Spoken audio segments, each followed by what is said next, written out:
الله الله الله الله ما لنا مولى سوى الله. بسم الله الرحمن الرحيم. السلام عليكم ورحمة الله وبركاته. الحمد لله الحمد لله رب العالمين، والصلاة والسلام على سيدنا ومولانا محمد وعلى آله وأصحابه المجاهدين الطاهرين. أما بعد. Bersyukur kita kepada Allah Subhanahu wa taala pada malam hari ini. Alhamdulillah, Allah masih panjangkan umur kita. Allah pertemukan kita kembali dalam keadaan suasana iman. Allah istiqomahkan hati kita hadir ke masjid ini melakukan salat Isya secara berjamaah. Kemudian kita lanjutkan lagi dengan kajian tauhid dan tasawuf. Mudah-mudahan setiap kegiatan yang kita lakukan ini mendapat ridha oleh Allah Subhanahu wa taala. Amin ya rabbal alamin. Salawat dan salam wajib kita sampaikan kepada junjungan alam baginda Nabi Muhammad Rasulullah sallallahu alaihi wasallam dengan ucapan Allahumma salli ala sayyidina Muhammad wa ala ali sayyidina Muhammad, dengan harapan semoga kiranya kita yang selalu bersolawat kepada beliau, mentaati ajaran-ajaran beliau, mendapatkan syafaatnya di yaumil akhir kelak. Amin ya rabbal alamin. Yang saya hormati Imam Masjid Mutmainnah beserta pengurus dan juga para jamaah, bapak-bapak, ibu-ibu, orang-orang tua kami yang dirahmati Allah Subhanahu wa taala. Menyambung kajian kita bulan yang lalu, kita telah membahas sifat Allah wujud. Kemudian yang kedua qidam. Jadi malam hari ini kita bahas sifat Allah baqa. Sifat apa bu? Baqa. Jadi wujud, qidam, baqa. Apa arti baqa? Baqa itu artinya kekal, tak ada akhir. Jadi Allah itu punya sifat kekal, tidak ada akhir. Apa lawannya? Lawannya adalah fana. Lawannya adalah fana. Apa arti fana? Arti fana itu rusak atau musnah. Jadi sifat yang wajib bagi Allah itu ada 20 sifat. 20 sifat itu yang pertama wujud, ada Allah Ta'ala. Kemudian qidam, sedia Allah Ta'ala. Dan yang ketiga adalah baqa, kekal Allah Ta'ala, tak ada akhirnya. Lawannya adalah fana. Fana itu artinya rusak, musnah. Setiap yang berlawanan dengan Allah pasti musnah atau rusak. Dunia ini fana atau baqa? Fana. Rumah yang kita tempati itu fana atau baqa? Fana. Suami kita, anak kita itu fana atau baqa? Fana. Tapi diri kita ni ada yang fana, tapi ada bukan baqa, tapi yang dikekalkan.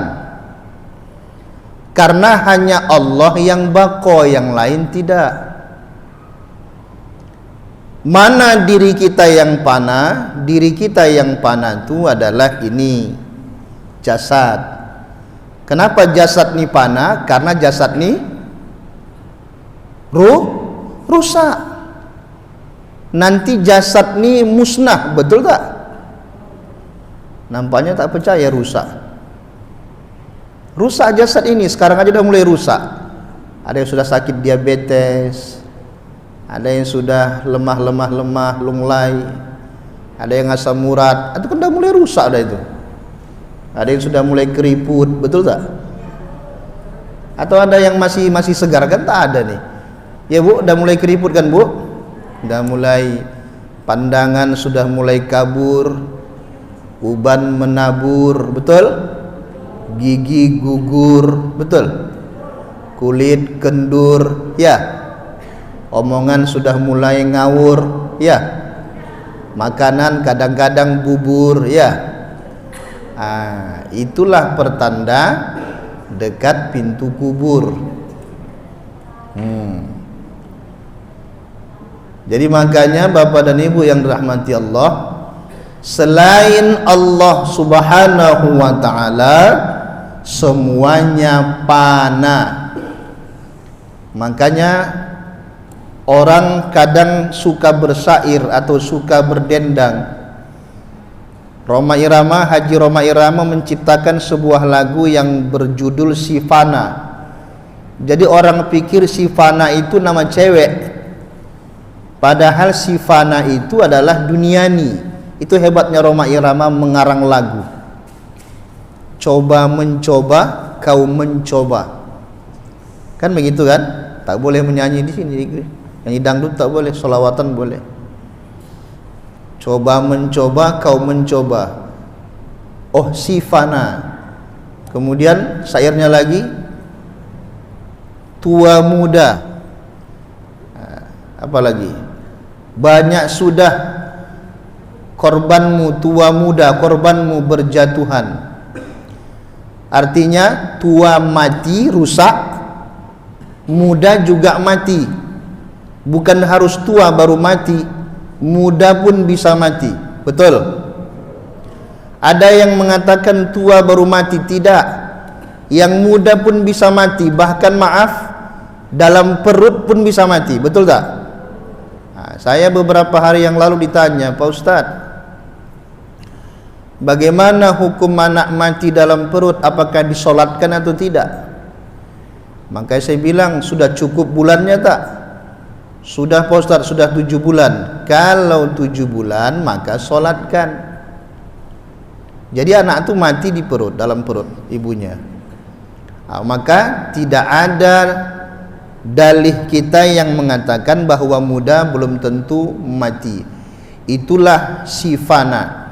Sifana itu setiap sesuatu yang rusak dan tidak kekal, maka dikatakan dia fana. Sedangkan Allah baqa. Jadi Bapak Ibu yang dirahmati Allah Subhanahu wa ta'ala, mana dalilnya? Dalilnya firman Allah dalam surah Ar-Rahman ayat 27. A'udzu billahi minasyaitonir rajim. Wa yabqa wajhu rabbika dzul jalali wal ikram. Dan tetap kekal zat Tuhanmu yang mempunyai kebesaran dan kemuliaan. Nanti Bapak Ibu, bumi ini Allah hancurkan. Kiamat kubra, dalam ilmu fikih kiamat kubra itu hancur dunia ini. Tapi kalau dalam ilmu tasawuf, kiamat kubra itu, kiamat besar itu bukan hancur dunia nih, tapi mati. Kiamat diri, itulah kiamat besar dalam ilmu tasawuf. Kalau dunia ini hancur, dalam ilmu tasawuf dia tak ambil pusing, karena belum tentu ditengoknya dunia ini hancur. Tapi kalau kiamat diri, senantiasa mengintai kita. Betul tak? Apa kiamat diri itu? Itulah mati. Jadi Bapak Ibu, selain Allah semuanya mati. Hanya Allah saja yang hidup. sudah nanti dihancurkan alam ni, kemudian Allah perintahkan malaikat Israel mencabut semua nyawa jin, malaikat semua, terakhir malaikat Jibril, habis semuanya, tinggallah Allah subhanahu wa ta'ala, karena Allah lah yang kekal. Ini wajib ditanamkan akidah ini kepada anak kita, bahwa Allah itu kekal, tidak rusak, sedangkan yang rusak bukanlah Allah subhanahu wa ta'ala. Ini ditanamkan kepada anak kita betul-betul. Supaya apa itu Bapak Ibu? Supaya ada pondasi dalam hati anak kita menghadapi zaman ini. Tak berubah akidahnya dengan himpitan ekonomi, dengan canggihnya zaman sekarang ini. Kenapa? Karena sudah tertanam dalam hatinya tentang keagungan Allah subhanahu wa ta'ala. Jadi sekali lagi, bahwa Allah itu bersifat baqo atau kekal, tidak ada akhirnya. Sedangkan kita atau selain Allah si bersifat fana atau rusak. Jadi Bapak Ibu yang rahmati Allah, Allah janjikan orang beriman itu akan dimasukkan Allah ke dalam sorga dan kekal di dalamnya. Nanti kita yang beriman dan beramal soleh akan dimasukkan Allah ke dalam sorga dan kekal kita di dalamnya. Sekarang saya tanya, yang mana yang kekal? Apakah diri kita yang ini, jasad ini, atau ruh kita?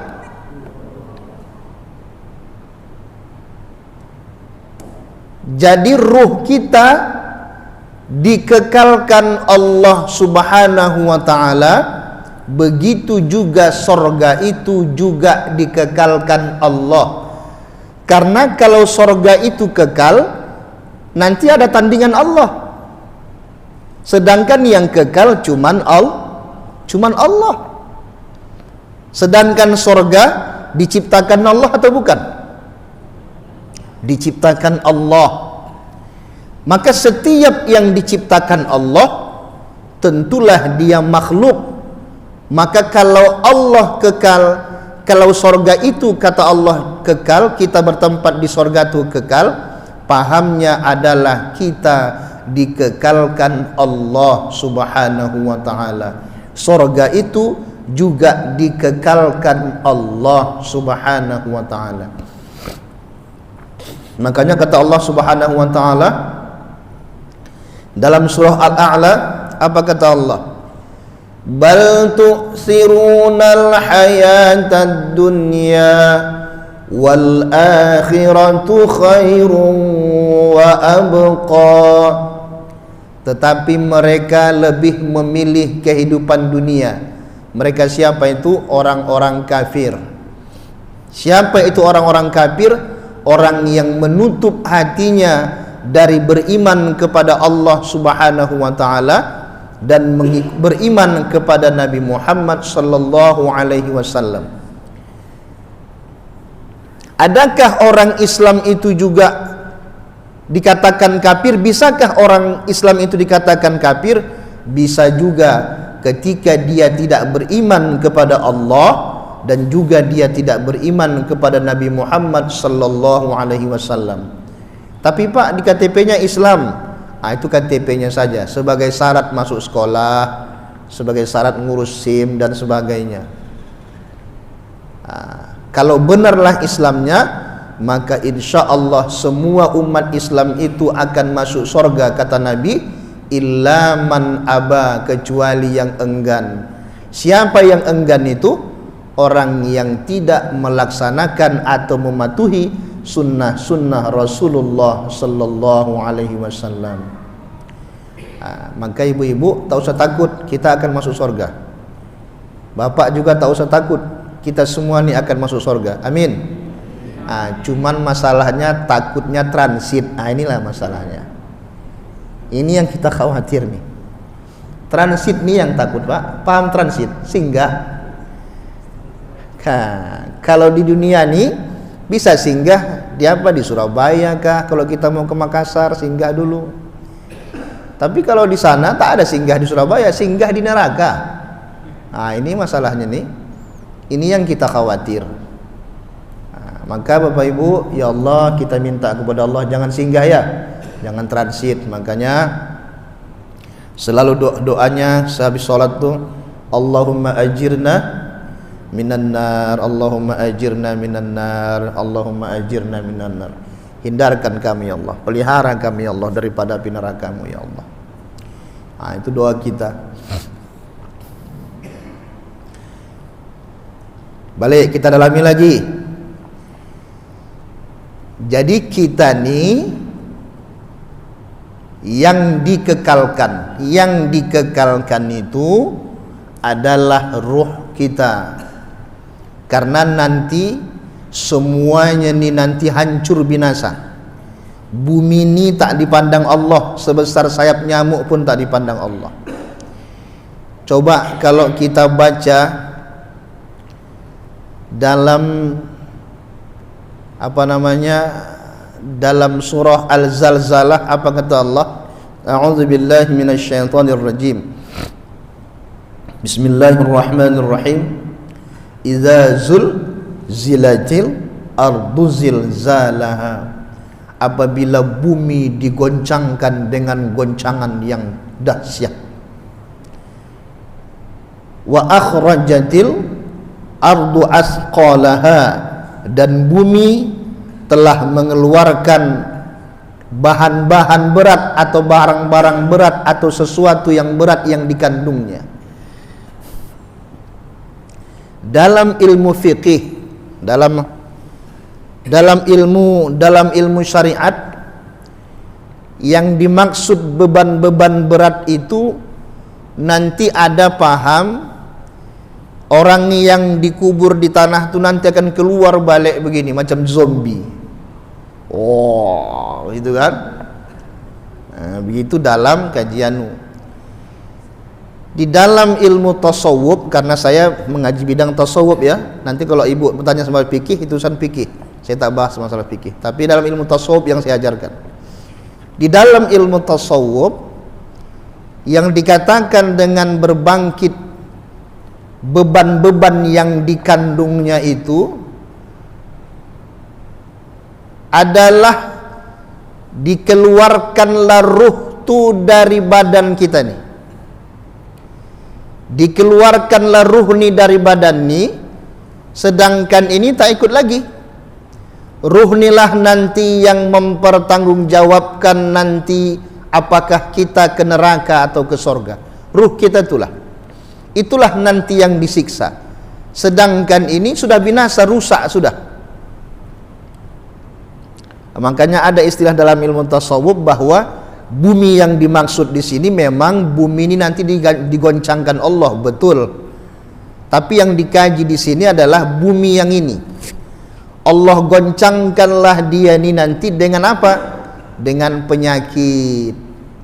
Dengan penyakit Bapak, ada yang penyakit darah tinggi, ada yang sesak napas, gelisah dia. Maka keluarlah beban-beban yang dikandung bumi itu, keluarlah ruhnya. Kalau dalam surah wal 'adiyati dhabha fal muriyati qadha, surah Al-'Adiyat, apa kata Allah? Afala ya'lamu idza bu'sira ma fil qubur wa hussila ma fis sudur. Maka apakah dia tidak mengetahui apabila dibangkitkan apa yang ada di dalam kubur dan dilahirkan apa yang ada di dalam dada. Jadi kalau dalam ilmu tasawuf, paham kubur di sini bukanlah kubur yang di tanah itu. Paham kubur di sini adalah ruh yang tertanam di dalam diri. Dibangkitkanlah nanti kita nanti, dikeluarkanlah ini daripada diri kita, daripada jasad kita ini.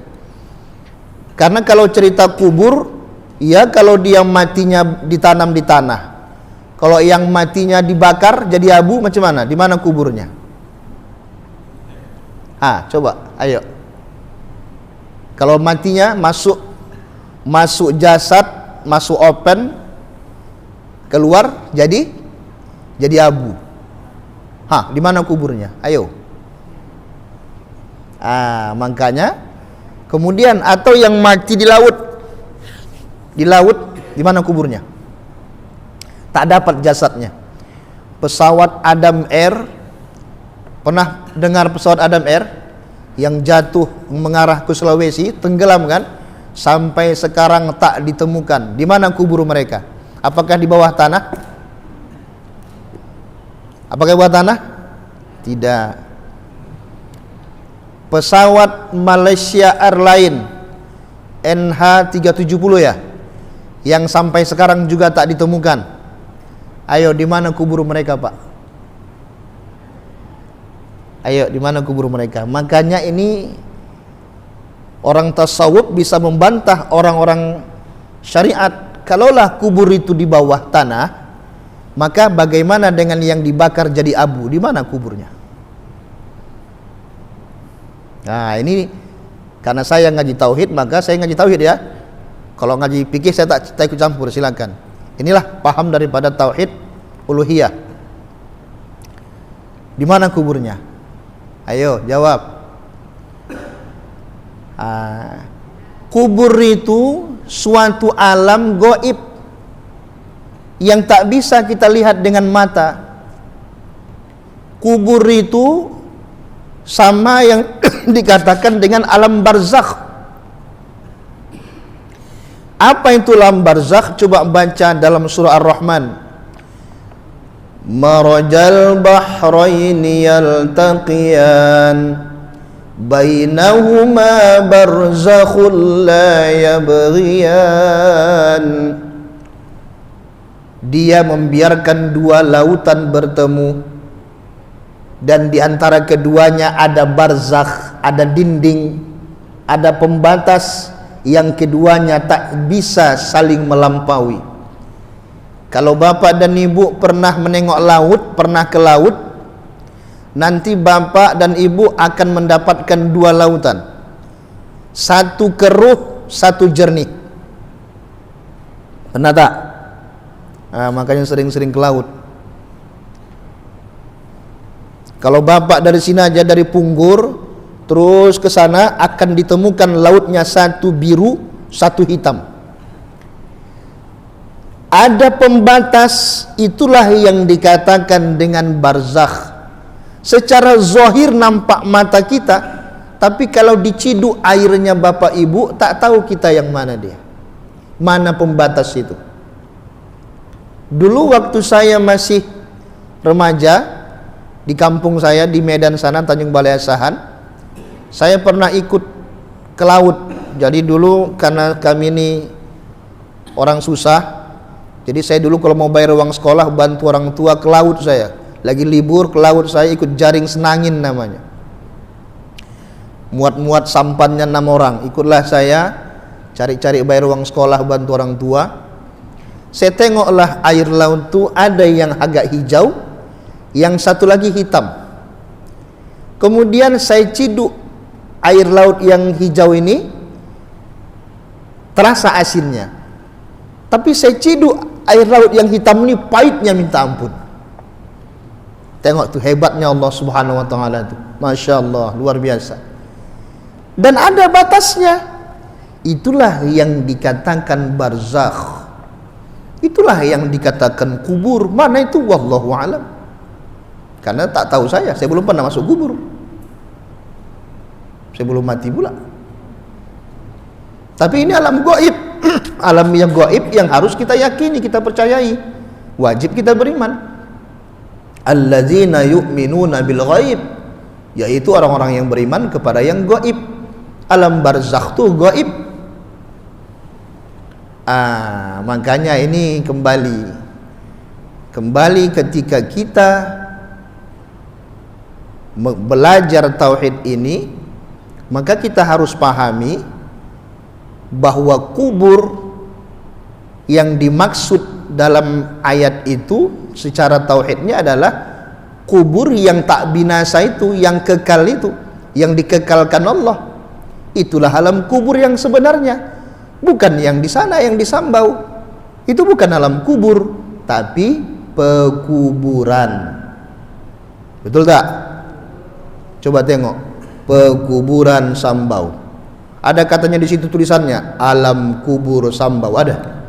Tak ada. Atau alam kubur Seitemiang, ada? Tak ada. Pekuburan atau pemakaman katanya. Jadi yang dibangkitkan itu adalah roh kita nih. Keluarlah roh kita nih dari ini kita, dari sarungnya nih. Kenapa? Karena ini panah ini. Sedangkan yang dikekalkan Allah itu adalah roh kita. Makanya ada istilah dalam ilmu ma'rifatullah, ungkapan dari Yahya Ar-Razi, bukan Buya Ar-Razi Hashim ya, tapi seorang tabi'in namanya Yahya Mu'az Ar-Razi. Apa katanya? Dia mengungkapkan man arafa nafsahu faqad arafa rabbahu. Siapa yang mengenal dirinya seperti mengenal Tuhannya, wa man arafa rabbahu fasada jasadahu. Dan siapa yang telah mengenal Tuhannya, maka rusaklah dirinya. Rusak dirinya bukanlah hancur diri yang ini maksudnya. Maksudnya taulah dia bahwa ada dirinya nih, dirinya yang rusak, tapi ada dirinya yang tak rusak. Mana dirinya yang rusak? Inilah casing nih, Bu. Inilah casing nih, Bu, akan rusak ini. Tapi ada juga diri kita yang tak rusak. Itulah roh kita. Itulah besok yang mempertanggungjawabkan segala apa yang kita lakukan. فَمَنْ يَعْمَلْ مِثْقَالَ ذَرَّةٍ خَيْرًا يَرَهُ وَمَنْ يَعْمَلْ مِثْقَالَ ذَرَّةٍ شَرًّا يَرَهُ. Barang siapa yang melakukan kebaikan walau sebesar debu, sebesar zarrah, pasti dia akan melihat balasannya. Dan barang siapa yang melakukan kejahatan walau sebesar debu sekalipun, sebesar biji sawi sekalipun, pasti dia akan melihat balasannya. Pasti akan dapat balasan. Makanya Bapak Ibu yang dirahmati Allah, ketika kita hidup, ketika kita sehat seperti ini, inilah kesempatan kita untuk menanam kebaikan-kebaikan. Kenapa ditanam sekarang? Ini saatnya kita menanam. Nanti kalau sudah mati tak bisa lagi. Kita tinggal menuai. Kita tinggal mendapatkan hasil. Makanya jangan sia-siakan waktu hidup. Ada waktu sehat begini, ada majelis ta'lim, hadiri. Kita tuntut ilmu, jangan malu. Jangan merasa sudah cukup. Jangan. Karena amal yang tak didasari dengan ilmu, maka amal itu sia-sia. Man amila amalan laisa alaihi amruna fahuwa raddun, kata Nabi. Siapa yang beramal dengan suatu amalan tak sesuai dengan tuntunan Nabi, tuntunan Allah dan Rasulnya, maka amal itu tertolak. Kalau tak sesuai dengan tuntunan berarti dia tak berilmu. Makanya beramal harus berilmu, supaya tidak ditolak amalnya, tak sia-sia. Bapak Ibu yang dirahmati Allah Subhanahu wa taala. Jadi akhirat itu lebih kekal daripada dunia. Makanya kita belajar tauhid ini untuk apa? Untuk mengagungkan Allah dan memuliakan kehidupan akhirat. Lalu Pak Ustadz, dunia ini untuk apa Pak Ustadz? Dunia ini adalah untuk bercocok tanam. Apa yang kita bercocok tanam di sini? Bercocok tanam dengan amaliyah soleh. Amaliyah soleh itu bukan hanya solat saja, bukan Pak.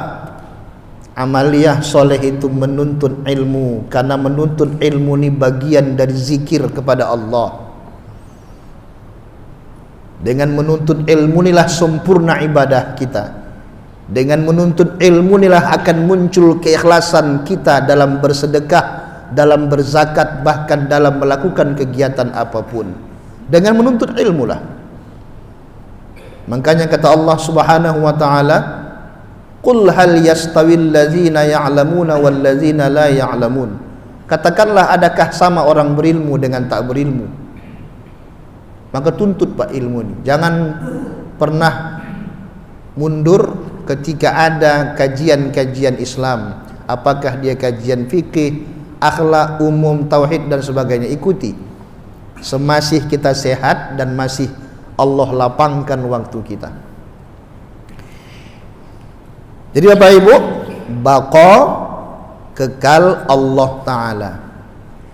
Jadi Allah Ta'ala itu kekal. Bumi ini hancur, bumi ini milik Allah. Kalau bumi ini milik Allah, maka baik-baiklah sama Allah. Jangan macam-macam. Jangan macam-macam, nanti digoncang Allah nanti. Digoncang Allah udah selesai.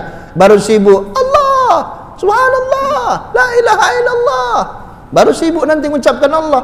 Kalau sudah digoncang Allah nanti apalagi sudah digoncang Allah, hancurlah rumah yang cantik itu, yang 2 miliar 3 miliar tuh. Bumi ini milik Allah. Jaga hati-hati. Takkan mungkin Allah mendatangkan bencana ke suatu tempat kalau tak di tempat itu sudah banyak maksiat.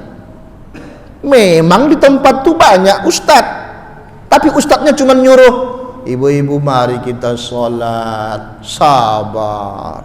Nampaknya depan rumahnya, maaf ini, ada pelacur pesta di samping rumahnya. Jangan, kita doakan mereka supaya dapat hidayah. Jangan dimarahi. Pas RT-nya pun begitu juga, cocok. Tunggu datang bencana. Harus sejalan. Amar ma'ruf, apa sambungannya? Nahi mungkar sejalan. Tak bisa amar ma'ruf saja, nahi mungkar juga. Man ra'a minkum mungkaron, kata Nabi SAW, barang siapa yang melihat suatu kemungkaran, falyughayyiruhu biyadihi, maka hendaklah dia mengubahnya dengan tangannya. Apa maksud dengan tangan? Kekuasaan. Komplek kita ni kita punya kuasa, RW punya kuasa, RT punya kuasa. Bukan dia yang punya kuasa, tapi dikuasakan oleh masyarakat. Dipilih masyarakat kita jadi RW, dipilih masyarakat kita jadi RT untuk apa? Untuk membuat ketentraman di dalam berwarga, bermasyarakat. Itu kita diamanahkan oleh masyarakat jadi RT sama RW.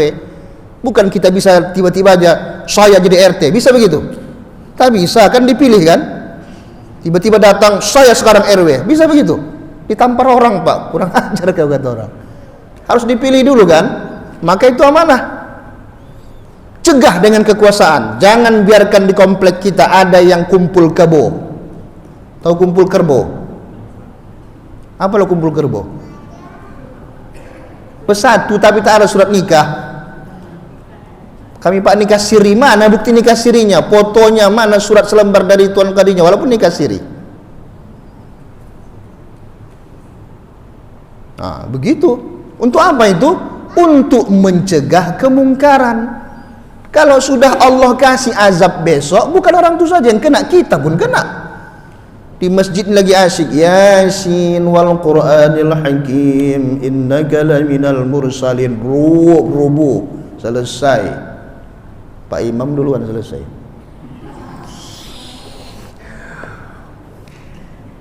Cegah kemungkaran, komplek kita dijaga. Kalau komplek orang silakanlah orang lain kan. Komplek kita dijaga. Jangan sampai masuk kemungkaran. yang punya kuasa. Yang tak punya kuasa, dia bisanya ngomel-ngomel saja. Fa illam yastati' fa bilisanih. Kalau kau tak sanggup dengan kekuasaan, maka dengan lidah, dakwahi, ceramahi. Kalau ibu-ibu, oh ya apa kerja kamu tu? Mana surat nikah kamu? Boleh juga, tak apa-apa. Halal. Kalau Pak RW, Pak RT segan, ibu-ibu. Dulu di kampung kami banyak warung tua. Maaf ini, ada warung tua di kampung kami. Jadi lakinya sering ke warung tua tuh. Datang orang tuh, Bu, apa yang lakukan ibu-ibu? Orang tuh gak ribut, Bu. Pakai jilbab orang tuh semuanya. Berdiri orang tuh di depan warung tua tuh nengok lakinya. Akhirnya yang di warung tua kemaluan, keluar semua. Tak bercakap ibu-ibu nih, tapi main tengok saja. Ibu-ibu rame-rame pakai jilbab, ditengoknya lakinya di warung-warung tua tuh. Pulang. Ibu nanti begitu, mana tahu di komplek ini begitu, tengok-tengok saja. Kalau tidak didakwahi, kalau Pak Ustadznya tak bisa mendakwahi, ya, boleh diceramahi, nasihatkan. Yang terakhir, wa illam yastati, kalau tak sanggup juga dengan dakwah, tak berani juga, maka fabi qalbi, doakan. Itu baru terakhir, ya Allah, bukakanlah pintu hati mereka ya Allah untuk bertobat kepadamu ya Allah. Tetapi kata Nabi, wadzalika at'aful iman, dan itu adalah selemah-lemah iman.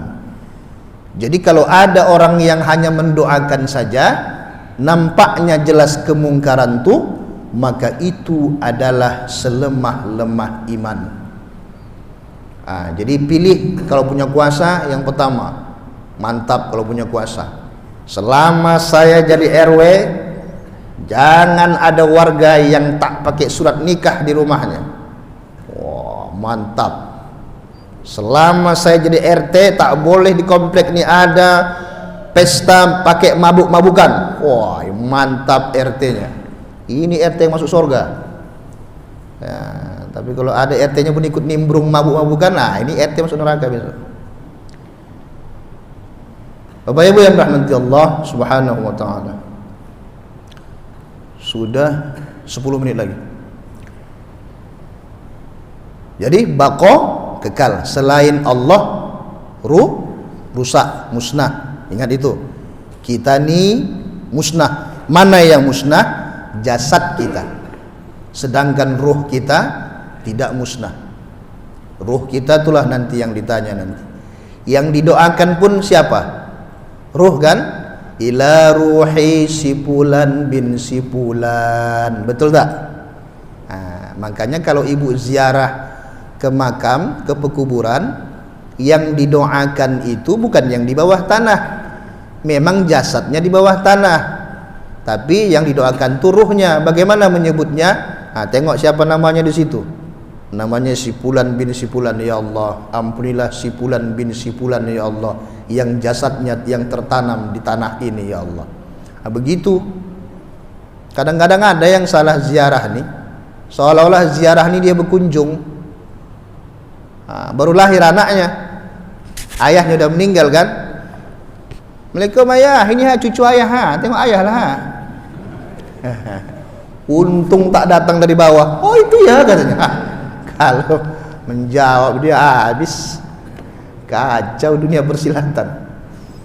Jadi seolah-olah orang ke kubur itu mau ketemu apa namanya, seperti silaturahim. Bukan begitu. Ziarah kubur itu apa kata Nabi? Untuk mengingatkan kita kepada kematian. Itu tujuan ziarah kubur, bukan untuk pesta. Begitu, itu tujuan ziarah kubur. Makanya jangan salah niat. Ibu-ibu jangan pakaiannya pakaian yang ke sana, yang norak-norak, jangan. Betul-betul kita mengenang kematian, ya Allah, aku juga nanti akan menyusul orang yang ini. Makanya doanya, Assalamualaikum ya ahlal kubur, wa inni insyaallahu bikum la lahiqun. Sesungguhnya nanti kami insyaallah akan menyusul. Menyusul siapa? Menyusul mereka. Kira-kira ada yang mau mati di sini? Ada yang mau mati?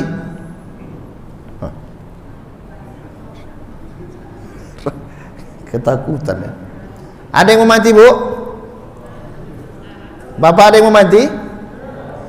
Tak mau pun pasti mati. Macam mana pula? Tak mau pun pasti mati.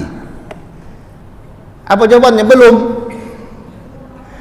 Wah, nih diajari. Jangan bilang belum, tak boleh. Belum mau tak boleh. Kita bilang belum mau pun kalau sudah waktunya tak bisa. Tak bisa. Jadi kalau ditanya, ada di sini yang mau mati? Kalau sudah Allah berkehendak, Pak, tak bisa ditolak ajal itu. Qul innal mautal ladzi tafirruna minhu fa innahu mulaqikum. Katakanlah kematian yang kamu lari daripadanya, sakit, berobat, itu lari dari kematian, takut mati. Gempa, menghindar, lari ke ruangan terbuka, itu lari dari kematian.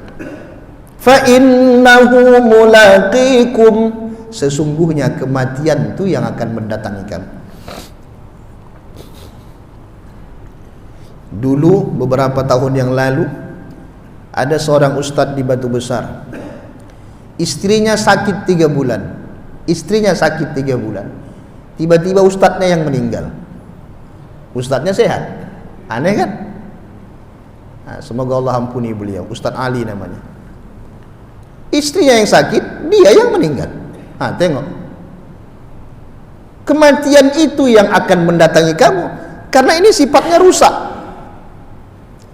Sedangkan yang dikekalkan Allah itu adalah roh kita nih. Maka Bapak Ibu yang dirahmati Allah, ayolah mulai sekarang kita obati penyakit roh nih. Ada penyakit roh nih.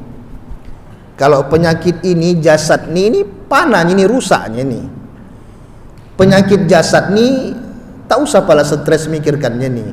Kenapa tak stres Pak Ustaz? Asam uratnya lagi naik. Asam urat tuh naik, pikiran awak stres. Itu. Penyakit tubuh ini datang karena rohaninya sakit. Apa penyakit rohani ini Bapak Ibu? Banyak. Sombong.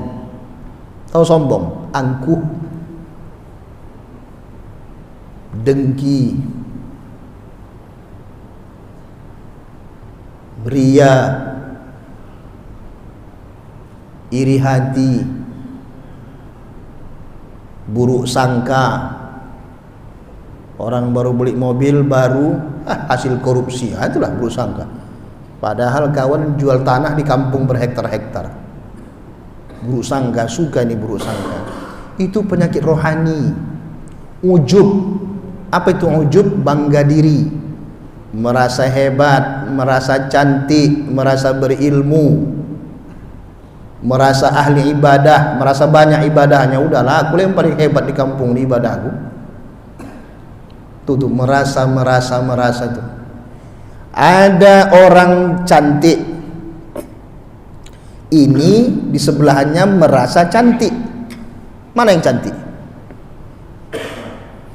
Pak, ini teka-teki nih. Ini ada perempuan cantik. Di sini ada perempuan merasa cantik. Yang mana yang cantik? Oh, yang cantik. Ya, bagus, Bu. Tentu yang cantik sebenarnya adalah yang cantik. Yang merasa cantik tidak. Kenapa? Karena dia merasa. Ada orang kaya yang di sini merasa kaya. Mana yang kaya? Yang kaya yang sebenarnya kaya. Kalau yang merasa kaya, itulah yang belagak kaya. Kalau kami bilang di Medan, puak labu. Tahu puak labu? Tak tahu ya? Orang Tanjung Balai tahu dia puak labu. Jadi puak labu itu ada buah labu besar, kemudian satu lagi ada kecil, macam labu juga. Inilah namanya puak labu. Dia berlagak labu seperti labu tapi dia kecil. Nah, itu namanya puak labu kalau di Medan sana. Kalau di sini sok iya, sok mantap. Ah, itulah dia. Sok paten. Kalau di Medan sok paten gobah katanya itu. Itu bahaya, itu penyakit rohani. Penyakit rohani ini Bapak Ibu yang dirahmati Allah, kalau kita bawa mati nanti kan bahaya ini. Kan bahaya ini. Nah, inilah yang mau kita bersihkan. Kita bersihkan penyakit rohani ini dengan apa? Dengan menuntut ilmu. Menuntut ilmu kan bagian dari zikrullah. Alat untuk membersihkan hati ini dari penyakit rohani itu adalah mengenang Allah Subhanahu wa taala. Alatnya apa? Istighfar. Apalagi salat. Salat ini untuk membersihkan hati dari kotoran, dari penyakit hati. Begitu kata Syekh Ibnu Athaillah As-Sakandari. As-salatu mahallul munajah katanya. Wa ma'dinul musafati tattasi'u fiha mayadinul asrar. Jadi salat itu tempat bermunajat dan juga sebagai tempat pembersihan hati dari kotoran-kotoran. Kotoran apa itu? Kotoran-kotoran sombong, kotoran dengki, kotoran iri hati, ria, bangga diri dan sebagainya, buruk sangka dan sebagainya. Nah, jadi ingat, kita pasti binasa. Yang kekal adalah Allah. Tekankan ini, yang kekal adalah Allah. Bumi ini pasti hancur dan kita pasti juga hancur. Tapi hati-hati, kalau bumi ini hancur tak ada manfaatnya bagi kita. Tapi kalau kita hancur, maka ada diri kita yang tidak hancur. Itulah ruh kita nih. Ruh kita nih tidak akan hancur dan akan mempertanggungjawabkan segala apa yang kita lakukan. Maka kata Allah dalam Al-Quran tuh, surah Al-Adiyat tadi, wa hussila ma fis sudur, dan dilahirkanlah apa yang ada di dalam dada. Dada yang mana? Dada yang ini? Bukan, dada yang batiniah. Yang di kolbu kita tuh akan dilahirkan Allah nanti, diminta tanggung jawab apa yang ada dalam hati kita nih. Sombongkah, buruk sangkakah, dengkikah? Allah tahu tak? Tahu Allah Ta'ala. Tahu Allah Ta'ala, dikeluarkan semua itu nanti, dipertanggungjawabkan. Sebagaimanapun kecilnya pasti diminta tanggung jawab. Maka Bapak Ibu yang dirahmati Allah, melalui kajian tauhid dan tasawuf inilah kita untuk membersihkan rohani kita dari penyakit-penyakit tersebut. Demikian, mungkin ada yang bertanya, kita pakai waktunya 15 menit untuk tanya jawab. Kalau ada, insyaallah kalau bisa dijawab saya jawab, kalau tidak nanti boleh tanya Pak Imam jawabannya atau kepada ustaz yang lain.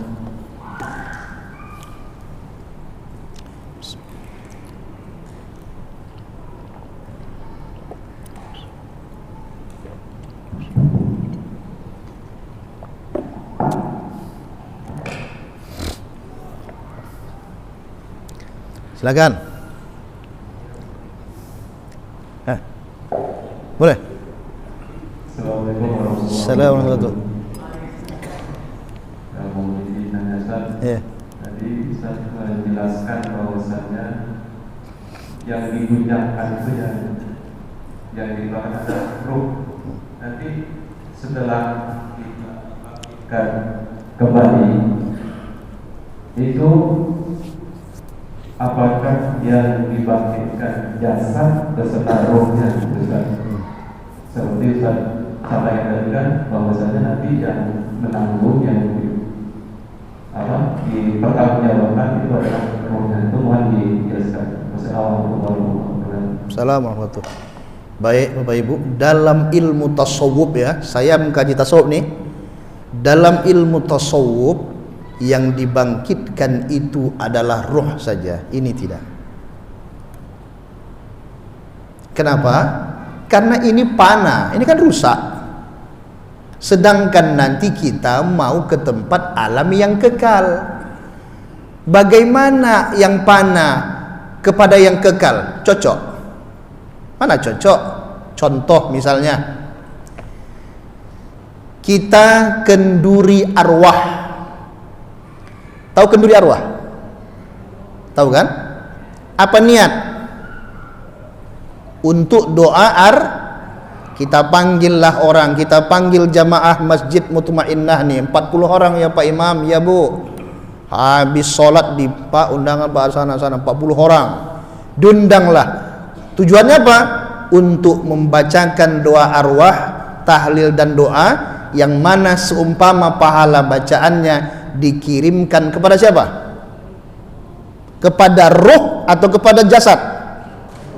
Kepada arwah. Sekarang saya tanya, yang dikirimkan tuh nyata atau tak nyata? Ayo, nyata atau tak nyata? Tidak nyata.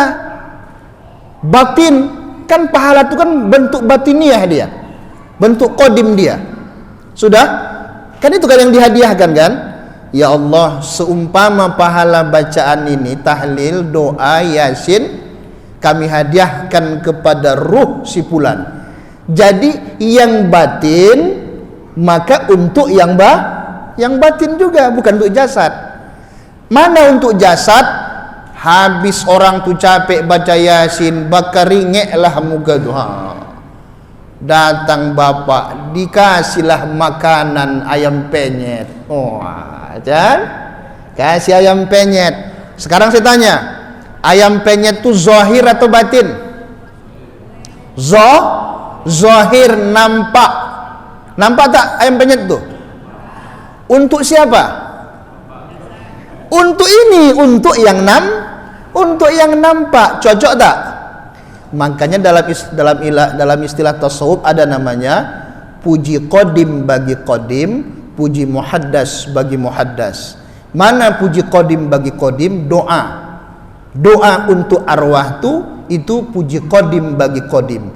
Doa tu qadim, arwah tu qadim. Sedangkan puji muhaddas bagi muhaddas, ayam penyet tadi yang disediakan untuk yang membaca tu. Karena kalau kita kasih nanti yang qadim kepada yang muhaddas, ngamuk nanti orang tu nanti. Bapak-bapak, kami sebagai tuan rumah mengucapkan terima kasih. Kami telah menyediakan ayam penyet di hadapan orang bapak masing-masing, silakan dilihat. Tengok tak ada. Mana Pak? Qadimnya Pak. Qadimnya Pak. Kira-kira apa kata orang? Bapak gila ya. Jadi dalam ilmu tasawuf begitu, ya. Wallahu a'lam. Ada lagi?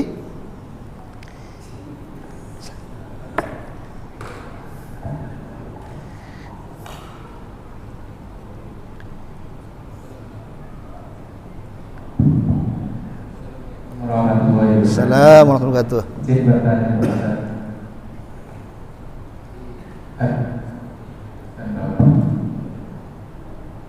Gini kan. Jasmani kan yang kita ketahui kan bagi secara medis, sedangkan penyakit yang berhubungan dengan roh, banyak istighfar, sholat,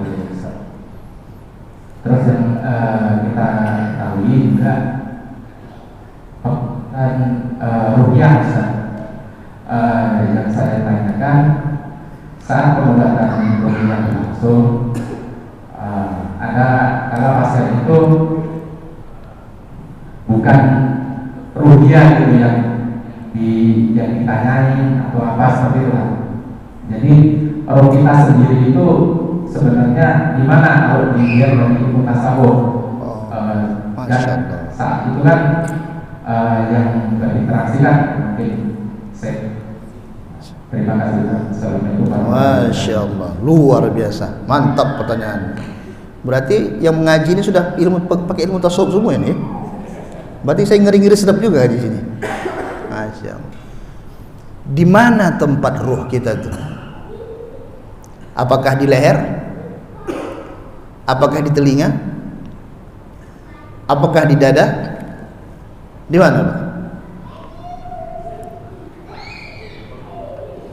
Ataukah di kolbu? Mana kolbu kita? Nah, ini pertanyaannya pertanyaan berat ini.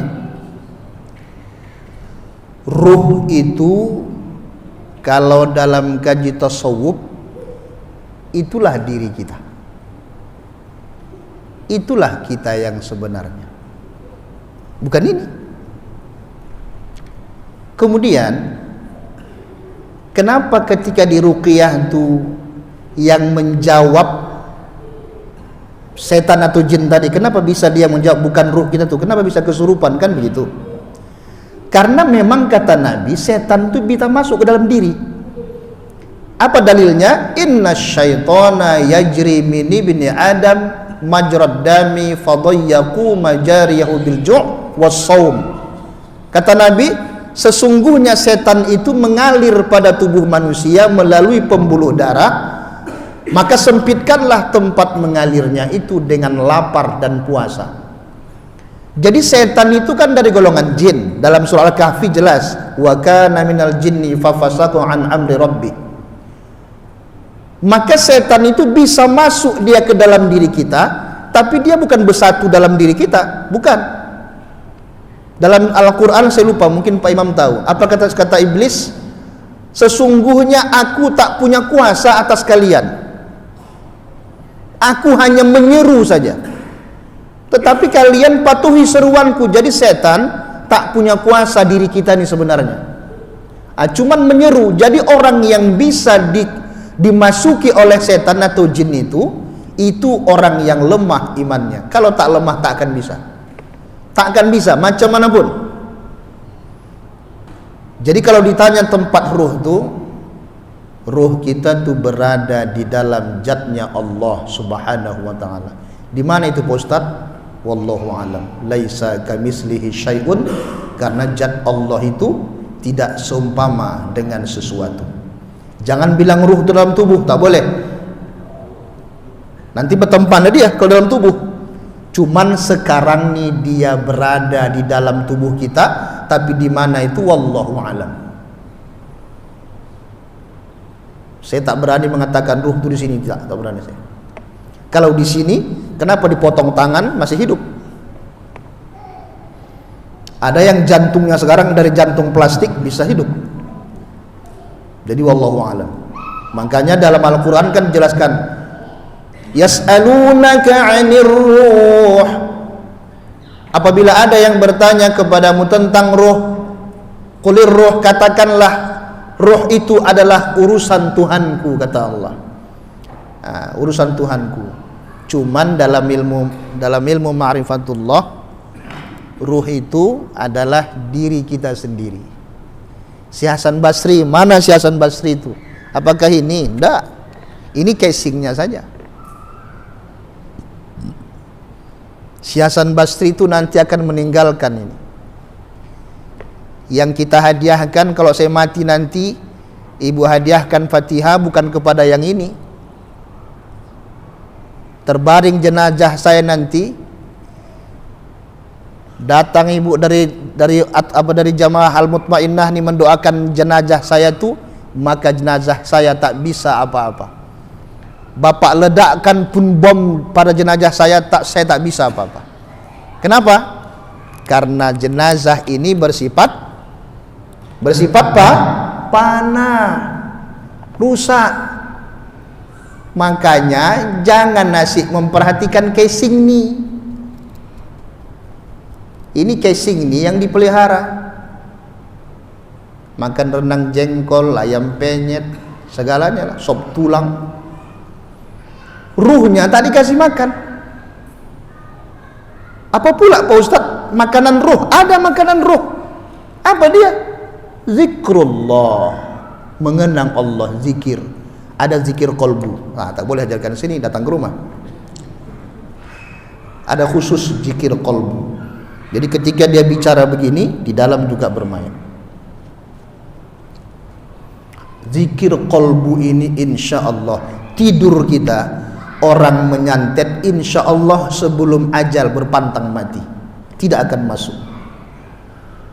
Kenapa? Nanti dia yang melawan nanti. Dalam mimpi itu bangkit dia, dilawannya nanti.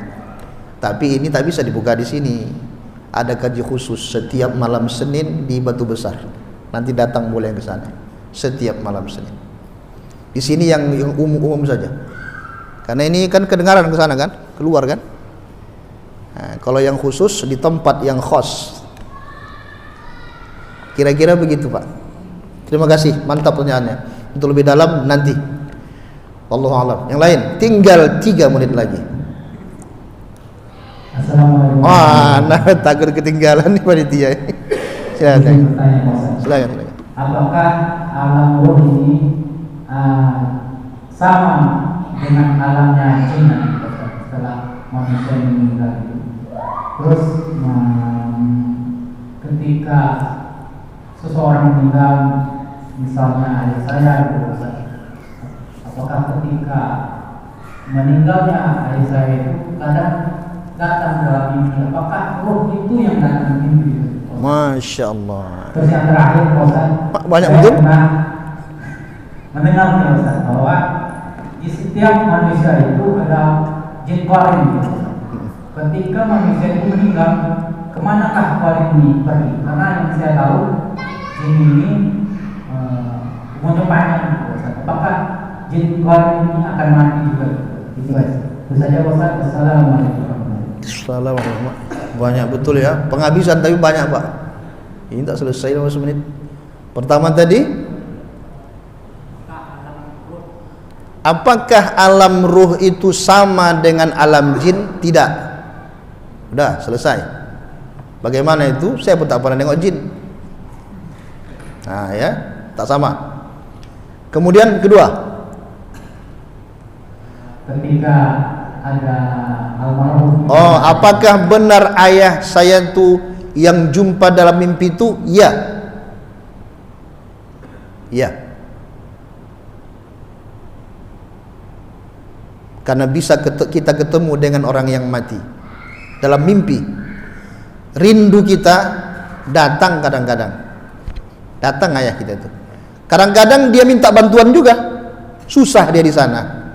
Susah dia sana, nampak kita dalam mimpi itu, rumahnya reot-reot, itu pertanda dia susah. Maka hadiahkanlah Fatihah, bersedekah atas namanya, insya Allah senanglah dia. Sebulan yang lalu adik saya bermimpi, adik kandung saya mimpi, bah aku mimpi dengan mak. Terus bilang mak sama saya, bilang sama abahmu, ayolah sama mak makan daging. Terus abah jawab dalam mimpi itu, tak apalah, abah udah makan daging. Artinya kalau orang tua kita tuh makan daging, senang tak? Senang Pak. Kenapa tak senang? Alhamdulillah, tiap subuh kita baca Al-Quran, ya Allah, seumpama ya Allah pahala bacaan Al-Quran, ya Allah, ku hadiahkan ya Allah untuk makku, ya Allah. Tiap subuh kadang kita bersedekah atas namanya, maka insya Allah orang tua kita tuh bahagia di sana. Dah, itu yang kedua. Jadi apakah itu? Ya. Nah, karena itu alam mimpi itu bukan bunga tidur, bukan Pak. Dalam ilmu tasawuf itu juga alam Allah. Nah, dalam ilmu tasawuf ya. Nanti kalau fikih katanya itu bunga-bunga tidur, tidak. Itu alam Allah. Yang ketiga, kita ini memang dalam diri kita ini ada namanya jin qarin. Apakah jin qarin itu nanti ketika kita mati mengiringi kita? Ini jin kan memang sudah perjanjian dengan Allah dipanjangkan umurnya. Nah, dipanjangkan umurnya. Karena ketika iblis dilaknat Allah, maka iblis minta tempo kepada Allah, minta tangguh. Saya lupa ayatnya. Maka kata Allah, kau diberi tangguh, kata Allah. Paham diberi tangguh itu artinya dia dipanjangkan umurnya. Nah, dipanjangkan umurnya sampai kiamat. Apakah kiamat dunia ini atau kiamat diri? Nah, ini saya yang kurang paham tafsirnya itu. Cuman kalau jin qarin itu ada yang dia bisa ditundukkan oleh diri kita, tetapi ada yang macam tadi itu, yang dia pula menundukkan kita. Itulah yang sering-sering kesurupan. Nah, itulah dia yang sering-sering kesurupan. Makanya maaf ini dikuatkan. Iya. Jadi pernah suatu ketika di Punggur sana orang manggil saya, ada yang kesurupan Pak Ustadz. Datanglah saya tengok 4 orang megang, saya tengok ganas, saya pun jauh-jauh saya. Dalam hati saya, Allah ngeri sedap ini. Tiba-tiba bapak ibu beludah dia keluar dahak, habis yang 4 orang ludahinya, kena 4 tuh. Dalam hati saya, untung tak saya pegang, kalau nggak kena saya. Ganas betul. Jadi saya bilang ambilkan air, maka diambil air, saya bacakanlah doa. Siapa mau doa ini datang ke rumah nanti. Kita bacakan itu, kita tiupkan ke air ini, kemudian minumkan ke dia. Setelah diminumkan saya pun pulang. Tak saya urus lagi. Tiba-tiba setelah saya pulang datang orang tuh ke rumah. Pak Ustadz, kenapa? Ini Pak Ustadz, jin ini datang mencari Pak Ustadz. Jadi jin tadi datang mencari dia. Saya bilang, datang saya di mobil, anak ini di mobil, dia masih dalam kesurupan. Saya bilang, kenapa? Apa kata jin ini? Pak Ustadz, saya ini mau keluar dari sini, tolonglah bimbing saya. Ya keluar aja, kau ngapain kau di situ? Kan tak tahan kau kan? Iya Pak Ustadz, tak tahan, saya panas Pak Ustadz katanya. Nah, jadi kita nggak usah repot-repot, yang meruqyah tuh nggak usah repot-repot. Tak usah tak usah. Cukup bacakan doanya. Nanti doanya ambil di rumah ya. Bawa ayam putih, kain putih 2 meter. Kemudian tiupkan ke air tuh, kasih dia minum. Selama ini air dalam perut, itu jin tak bisa tidur dia tuh. Gelisah dia. Bimbing saya Pak Ustaz. Ya udah. Kau baca la ilaha illallah, silakan kau keluar. Alhamdulillah, dengan izin Allah, maka jin itu pun keluar. Sadarlah anak itu. Jadi ini tentang memang berkaitan dengan ruh tadi. Cuman jin korin tadi apakah dia mati, wallahu alam. Karena saya juga belum mati, belum nampak saya dia. Iya, cuman memang dalam ayat itu ditangguhkan umur jin itu sampai kiamat. Kira-kira sudah melewati batas, cukuplah Pak ya. Nanti banyak-banyak pun tak bagus juga, wakas 100 soal, banyak pertanyaan juga tak baik. Demikian Bapak Ibu yang dirahmati Allah Subhanahu wa taala, kajian kita. Mudah-mudahan Allah panjangkan umur kita, bulan depan kita ketemu lagi. Inti kesimpulan daripada kaji kita hari ini, tanamkan dalam hati bahwa selain Allah tidak kekal. Hanya Allah lah yang kekal. Akhirat itu bukan kekal, tapi dikekalkan. Kan beda kan? Beda kekal, beda dikekalkan. Kalau yang kekal itu hanya Allah, baqo. Apa lawan baqo? Lawannya adalah fana, rusak, hancur. Maka diri kita ini ada diri kita yang fana, ada yang dikekalkan Allah. Mana diri kita yang fana? Ini jasad kita nih. Mana diri kita yang dikekalkan Allah? Itulah ruh kita. Maka ayo perbaikilah rohani kita nih, karena inilah nanti akan kembali kepada alam yang dikekalkan Allah Subhanahu wa taala. Demikian, mohon maaf atas segala kekurangan. Mari kita istighfar dulu banyak-banyak, nanti kita tutup dengan doa. Astaghfirullahalazim, astaghfirullahalazim, astaghfirullahalazim, astaghfirullahalazim, astaghfirullahalazim, astaghfirullahalazim, astaghfirullahalazim, astaghfirullahalazim, astaghfirullahalazim, walladzi la ilaha illa huwal hayyul qayyum wa atubu ilaih. Ila hadratin nabiyil mustafa rasulillahi sallallahu alaihi wasallam wa ala alihi wa ashabihi wa azwajihi wa dhurriyyatihi wa ahli baitihi syai'un lillahi lahu wa lahumul fatihah. A'udzu billahi minasy syaithanir rajim. Bismillahirrahmanir rahim. Alhamdulillahi rabbil alamin arrahmanir rahim maliki yaumiddin. Iyyaka na'budu wa iyyaka nasta'in. Ihdinas siratal mustaqim. Siratal ladzina an'amta 'alaihim غير المغضوب عليهم ولا الضالين. بسم الله الرحمن الرحيم. الحمد لله رب العالمين والصلاة والسلام على أشرف الأنبياء والمرسلين سيدنا ومولانا محمد وعلى آله وصحبه أجمعين. اللهم ya Allah ya Rabbana, Zat yang kekal, Engkaulah yang layak kami sembah ya Allah. Maka berikanlah hidayah kepada hati kami ya Allah. Peliharalah hati kami ya Allah untuk selalu mengekalkan-Mu ya Allah, menjadikan-Mu sesembahan kami ya Allah, menjadikan Engkau yang layak kami sembah, yang layak kami ibadahi ya Allah. Ya Allah ya Rabb, bimbing kami ya Allah ke jalan yang Engkau ridhai, bimbing kami ya Allah ke jalan yang Engkau rahmati ya Allah. Naungilah kami dengan hidayah-Mu ya Rahman. Allahumma ya Allah, maafkan kekhilafan dan kelalaian kami, maafkan kealpaan kami ya Allah terhadap Engkau ya Allah, dan juga terhadap perintah yang telah Engkau syariatkan kepada Nabi-Mu.